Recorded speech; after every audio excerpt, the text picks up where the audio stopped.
Hi everyone, it's Nicole Steele from the Joyful Stamper.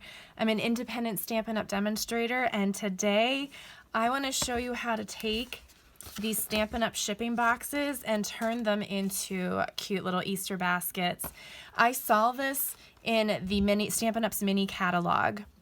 I forget what page it's on, but they were so cute, and it uses the braided burlap trim as the handles and attaches them with brads, and so I thought I had to make a couple.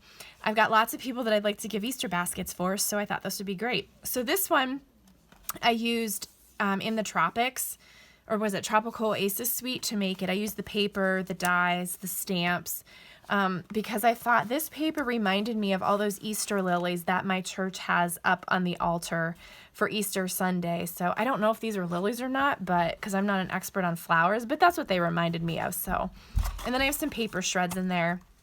And then this one uses the Pleased as Punch Designer Series paper that's only available until March 31st, 2020. So that's only a couple weeks away.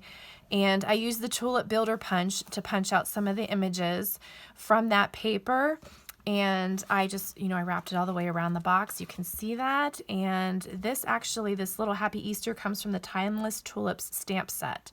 I cut it away from part of it. And this is a Stitch So Sweetly die. So I'm going to show you how to make one of these boxes, and it's going to look a little bit different than these two. So I wanted to make 3 different ones for my girls. So like I said, we're starting with a Stampin' Up! Shipping box. And these come in a package of 8, and they come flat like this. So the first thing I'm going to do is crease on all the score lines so I can fold everything. Okay. And then I have cut some Designer Series paper. And again, I'm using the Pleased as Punch Designer Series paper, and I'm going to use this rainbow striped pattern. So I cut 2 pieces at 4 inches by 2.5 inches, and I will have the measurements to this in the description to this video. And then I cut 2 more pieces at 3 inches by 2.5 inches. So it's 4 pieces total. And what's nice about these are nice even measurements so that you don't waste anything of your 12 by 12 paper. And I'm going to apply some liquid glue to the back of this piece, and I'll glue it to the front of this box, just like that. And I'll flip it over, and I'm going to glue it to the other side there. And you only need a little bit of liquid adhesive to get this to stick. Okay, now I'm going to take one of the 3-inch by 2.5-inch pieces, and we're going to stick this to the side of the box. Okay, and it's okay if you need to fold the box to line it up or to make sure you've got it on there properly. And you might need to press from the inside to get good adhesion. Okay, and then I'll take the other 3-inch by 2.5-inch piece, add some glue, and add this to my box. Okay. There we go. And if you see that you need to add a little bit more glue to the end there, go ahead and add it. Okay. So that came together good. And there's so many fun patterns in this Pleased as Punch paper that it makes a great Easter project. The Tropical Oasis one is the first one I made, and then my eye fell on the Pleased as Punch DSP, and I thought, why didn't I use that? Why didn't I use that? So now we're going to fold in our box flaps. This is going to be the bottom of our basket. And we are going to put tear and tape on this part right here so that we get a nice strong seal, because when you go to put your candy in the box or whatever other Easter treats you're going to put in there, you don't want it falling through. So I use tear and tape to give it a nice strong hold. Peel off that liner, and then I'm going to go ahead and fold this and tuck it in, and from the inside I will press to get a good seal there. Okay, And now what we're going to do is these flaps are going to get folded all the way down, just like that. And we're going to put some tear and tape on the edges so that those stay put also.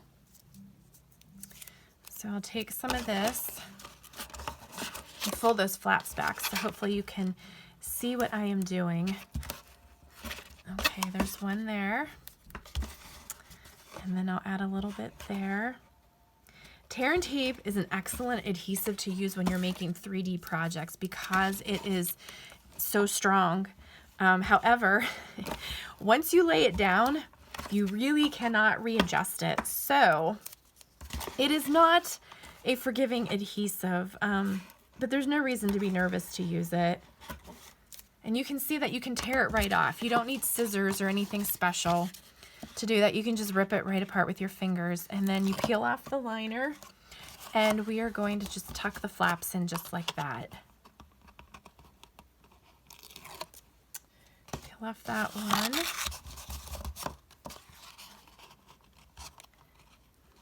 Okay. Now, as far as what I'm going to put in these Easter baskets, most definitely candy. My kids, well, they like candy. What can I say? And usually I like to get them chocolate crosses for Easter morning. It's sort of a tradition with us, but obviously you can see this can hold far, far more than that. So I might add some Cadbury eggs. Okay. Then the next thing I'm going to do is I'm taking this Braided Burlap Trim, and this is part of the Tropical Oasis Suite, but it's very thick, it's very sturdy, and I like how it holds its shape on this box. It doesn't flop down, so that's why I'm using it. And also too, that's what they used in the catalog, so I just went with their example. And we are going to attach it with 2 silver mini brads. Okay, so I'm going to use a paper piercer to poke a hole right through each end of the basket or box. Okay, and then what I found it easier to do was to push the brad through the end of the trim first, then push it through the hole that I made in the box. And then once you have that you can bend the prongs on that side and it will hold. Okay, so I'll do the other side here. And it goes right through this braided trim with ease, so no struggles. And then bend the prongs back. Okay, now if you want to do something different like I did on this box, I pulled apart the ends to give it a frayed look. I'm not going to do that with this one because I want a cleaner edge to it for this particular project.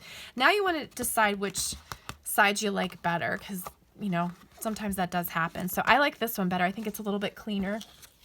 I die cut a piece of vellum using the Stitched So Sweetly dies that are found in the mini catalog, and that's going to get put on there with some snail. If I can find it. There we go. Just going to run a line of snail, a couple of them down the middle, and put it right in the center just like that. And you can see the snail adhesive a little bit, but that's okay because I'm going to put some stuff on top of it. Now, what I did next is I took this small bloom punch, and it's one of our free celebration items from the first release. And I took some of the Please Just Punch Designer Series paper, and I punched out these flowers. These flowers are designed to fit in the punch, so it'll line up just like this, and you can give it a punch. And there's all kinds of colors in there, so it makes for a really pretty project. And there's a whole sheet of them, so you can punch those out. I already went ahead and did that, and I laid them out on this vellum piece. Then what I did next is I took a piece of Glad Press and Seal. When I had the arrangement the way I wanted it, I took a piece of Glad Press and Seal, laid it over top of it, and lightly rubbed it. Then when I lifted it up, that arrangement stayed on the Glad and Press and Seal, just like that. So now all I have to do is add some glue to it, and then I'll put it back onto my project. So I think for this one, I'm going to run some lines of snail over the now, you know what? I'll use liquid glue. I don't want to risk pulling those up. So I'll put some dots of liquid glue onto each of these flowers. And if you, I don't know if you can see it, but some of these flowers are not whole images because I punched them off of the edge of the designer series paper. I don't want to waste any of that stuff. So what I did is I just tucked those flat edges behind other flowers that were fuller, and you don't even know that they're only partial shapes. So I'm going to put that on there, and then what you do is you just gently pull back the Glad press and seal. Now you could also use glue dots to adhere these little flowers, and just take your time pulling the Glad press and seal off, and your arrangement, that one came up, but we'll tuck it back under.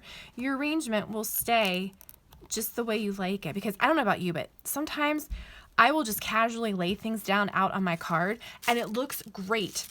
And then I take them off and I can't quite get that look again.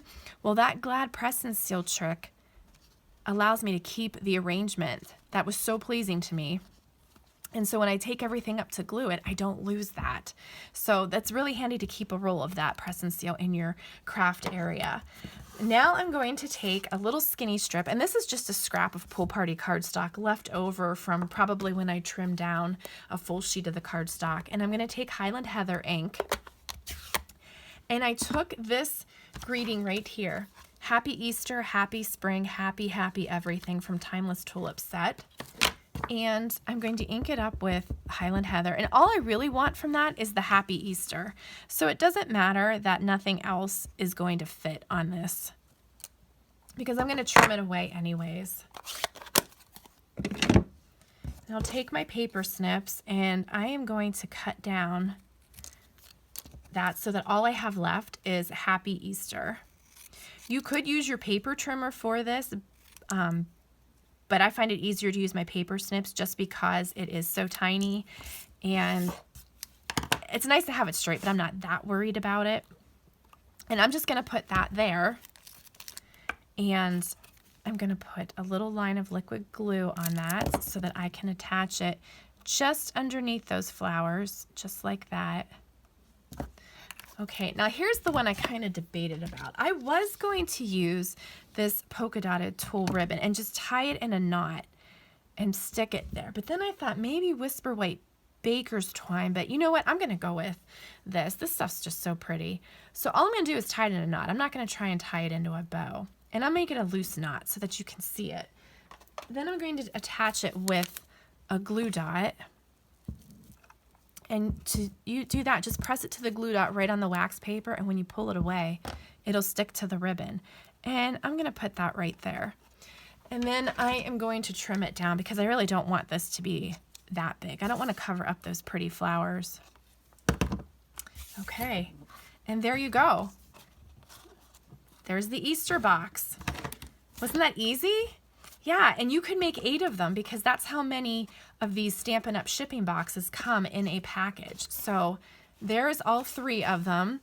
I think I might make one for my husband, and I might use the Country Lane Designer Series paper because that has more, manly colors, and they have nice argyle patterns in it. But I'm not sure he would quite appreciate the femininity of these particular patterns.